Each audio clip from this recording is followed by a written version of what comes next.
Bonjour et bienvenue dans Génération Parents, la série de l'été Questions de parents. Je suis Solane Boquillon-Le Goisiou, la fondatrice de Soft Kids, l'autrice de Préparer aujourd'hui vos enfants au monde de demain et créatrice de la formation Être parent au XXIe siècle. Chaque jour en août, je vous propose une réponse claire et bienveillante à une vraie question posée par un parent. C'est parti pour l'épisode du jour. Cette question d'un parent qui nous dit: «Mon ado ne s'informe que sur TikTok.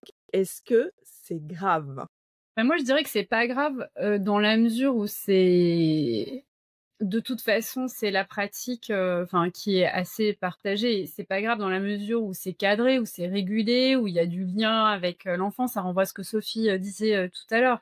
Je trouve, que voilà, il faut leur demander, et c'est grave si son enfant, reste sur TikTok, des heures et des heures chaque jour et qu'on n'a aucune idée des contenus auxquels, il est abonné, s'il y a pas de lien. On peut découvrir des trucs super sur TikTok. Moi, je discutais avec une amie qui, par ailleurs, est journaliste et elle me disait: «Mes enfants adorent mon TikTok» parce que sûrement qu'elle va hyper bien dompter ses algorithmes et donc aussi, c'est créer aussi autour de nos usages, une capacité, en fait, à être ensemble, en famille et voilà et je pense que il y a pas de solution miracle, mais c'est vraiment le lien, à leur demander, voilà: «Montre-moi ce qui te fait rire, montre-moi ce qui t'émeut, montre-moi ce que tu as trouvé intéressant» et que nous aussi, on montre l'exemple en partageant voilà des contenus et en leur demandant aussi dans l'écosystème TikTok, il y a des médias qui sont très bien, des producteurs de contenu qui sont très bien. Donc voilà, l'inciter à aller vers des contenus aussi qui sont fiables, avec cette culture des sources dont on a parlé, qui est super importante. C'est-à-dire se poser toujours la question, mais qui te parle et quelle est son intention? Et si, l'enfant sait dire ça et il peut aussi regarder de manière critique et drôle, enfin, on a le droit aussi je pense qu'on est aussi dans une logique où on est très inquiet pour nos enfants et parfois on oublie que se divertir, on peut avoir aussi du plaisir, donc il faut pas aussi considérer que, voilà, forcément s'informer, c'est, que, voilà, de mieux comprendre, je sais pas, les catastrophes qui sont en train de nous arriver. Et il y a aussi, voilà, sur les réseaux sociaux, cette notion de plaisir et divertissement qui est quand même important. Donc il faut, voilà, en tant que parent, je pense qu'il faut aussi garder ça à l'esprit et que les ados, ça leur fait du bien aussi de parfois se marrer devant des vidéos de chats débiles et à nous aussi. Mais ils en ont besoin. Moi, mon Ouais, aîné là, il me disait: «Ouais, franchement en ce moment, entre Macron qui parle à la télé, la guerre et tout, et oui. donc il me dit: «Moi, quand je serai grand, je regarderai pas les informations».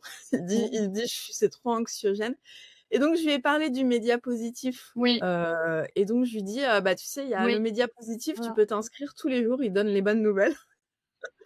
Parce que c'est vrai qu'on aimerait bien avoir plutôt les journaux de bonnes nouvelles. Oui. On a le droit de faire des pauses, hein. On a le droit de faire des pauses dans l'actu, quand on sent que ça atteint trop notre santé mentale. Et je pense ils ont besoin aussi de cette partie-là. Et sur TikTok, Sophie, je crois que c'était toi qui m'avais parlé du trend, des books où en fait, apparemment, il y en a beaucoup qui lisent de plus en Ouais. plus grâce à TikTok parce qu'il y a des super, influenceurs sur les livres. On connaît des influenceurs sur les livres, donc tu Ah pourrais. alors là, j'aurais pas d'exemple, parce que je regarde beaucoup les profs en ce moment, pardon. Mais et comme j'ai pas d'enfants sur TikTok, je pas encore, j'arrive à vivre comme ça pour l'instant. Je sais pas combien de temps encore, mais donc non, mais par contre, je trouve que ce qui est vachement, très intéressant, c'est effectivement, tous ces professeurs qui sont sur TikTok et qui font des choses, extraordinaires, quoi. Et donc oui, moi personnellement, j'ai un petit peu de mal avec ce réseau social. On n'en dit pas beaucoup de bien. Effectivement, il y a même des problèmes d'ingérence politique et cetera. Enfin, ça pose vraiment question. Mais bon, alors ils viennent de mettre en place les comptes ados récemment et puis, ils ont tout un volet, TikTok éducation. On avait rencontré d'ailleurs à l'occasion d'un exploration numérique avec Virginie, Lev Frankel qui est, le créateur de contenu derrière, la chaîne Serial Thinker et qui fait de la philo, qui est prof de philo, à l'origine et qui fait, des contenus philo pour les jeunes et il fait ça super bien avec leur code, avec des références aux séries, enfin tous les référentiels des jeunes et c'est comme ça qu'il a cartonné sur TikTok parce qu'au départ, il avait plutôt une chaîne, YouTube et après en faisant vraiment des contenus axés, sur les révisions bac. Avec le format TikTok, ça a très, très bien marché, mais il y en a plein d'autres. Il y a un prof d'histoire aussi super, Yann Toucourt, le compte Yann Toucourt, qui débunk aussi pas mal, autour de l'histoire et rebondit sur l'actualité. Il y a par exemple, là, je voyais ça récemment, il a fait une vidéo sur ce fameux sénateur là, dont tout le monde parle aux États-Unis, qui a dit que Trump a comparé Trump à Néron et voilà, et qui a dit que Elon Musk était un bouffon sous kétamine, voilà. Et alors, il relève cette information. Moi, je trouvais ça très fort, évidemment, comme j'imagine beaucoup d'entre nous. Mais il précise que Néron n'était pas l'empereur romain qu'on imagine qui a incendié tout Rome, et que donc la comparaison n'est pas forcément appropriée. À l'époque de son règne, il y avait plein d'incendies à Rome. Et voilà. Donc c'est intéressant, en fait, de voir voilà, tous ces contenus et ces profs qui font vraiment un super boulot, il y en a plein d'autres. Donc c'est vrai que du coup, moi, je suis plutôt en train de regarder tous ces contenus-là. Et tout ce qui est l'occasion de discuter, en fait, de pas les laisser seuls devant l'écran, c'est là vraiment où ça va se jouer. Il y a, tu parlais tout à l'heure de philo, ben c'est vrai que dès que on commence à faire des discussions, des argumentations, des débats d'idées, voilà, pour discuter du contenu, de ce qu'on a vu, de ce qu'on a partagé, savoir aussi, comme j'ai dit tout à l'heure, la différence entre est-ce que ce sont des faits, est-ce que ce sont des opinions, tout ce qui est les biais cognitifs aussi, c'est hyper intéressant en fait. Et les ados, ça les intéresse aussi de voir comment finalement on peut leur faire croire des choses, etc. et comprendre comment ça marche. Voilà, il y a plein de sujets de discussion qu'on peut avoir parents, enfants, profs, élèves, et dans tous les sens. Et plus on en parle, plus on partage autour des écrans, plus ce sera intéressant et instructif pour tout le monde en fait. Parce qu'on peut aussi beaucoup apprendre de nos jeunes en partageant sur ces sujets-là. Et moi, je voulais juste vous partager parce que hier, ça m'est revenu là, j'étais en train de chercher. Le Parlement européen a publié une enquête, comment les jeunes s'informent-ils sur l'actualité.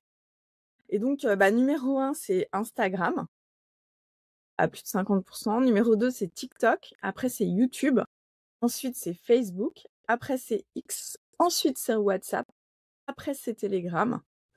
Et ensuite, LinkedIn. Mais c'est vraiment Instagram, TikTok, YouTube qui sont loin devant pour les jeunes. Et après, il y en a 42% ils s'informent à 42% sur les réseaux sociaux, 39% avec la télévision, 25% avec leurs amis ou leur famille, 23% sur les plateformes vidéo. Donc ça, je pense que ça doit être Twitch & Co. 16% écoutent la radio, quand même. Et 26% la presse et l'information, et 12% lisent les magazines imprimés. Donc voilà, on a les magazines imprimés qui... Mais bon, le numéro 1, c'est les réseaux sociaux, le numéro 2, c'est la télévision, et le numéro 3, c'est la presse en ligne. C'est intéressant de voir que la télé reste quand même très présente. Enfin, toutes les enquêtes, d'ailleurs, elles le montrent de médiamétrie. Enfin, quand il y a un fait d'actualité important, par exemple, quelque chose qui vraiment est saillant dans l'actualité, le premier réflexe quand même de beaucoup de jeunes, c'est d'allumer la télé et d'aller voir sur les chaînes d'infos ou d'aller voir un JT. Donc, ça montre aussi que, enfin voilà, ça, c'est pas les anciens médias aussi s'adaptent et ils restent aussi dans dans les pratiques déjà, notamment la télévision. Ouais. Après, on a un peu changé, je pense, la génération, parce que, enfin, moi, mes parents, ils regardent encore le 20h et le 13h. Enfin, voilà, c'est le rendez-vous incontournable. Je pense que nous, on est plutôt dans les chaînes d'information continue, où on va regarder en replay. Et eux, ils sont encore un peu plus en mode, bon, je m'informe sur les réseaux sociaux, et s'il y a un truc d'important, je vais à la télé. Merci d'avoir écouté cet épisode de la série Questions de parents. Si ce contenu vous a parlé, vous a fait réfléchir ou vous a rassuré, pensez à vous abonner à Génération Parents pour ne rien manquer des prochains épisodes. Et si vous voulez aller plus loin dans votre posture éducative, je vous invite à découvrir nos ressources et ma formation en ligne Être parent au XXIe siècle. Un parcours simple, concret et bienveillant pour accompagner vos enfants avec sérénité dans ce monde en mouvement. Le lien est juste dans la description de l'épisode. À demain pour une nouvelle question et d'ici là, prenez soin de vous.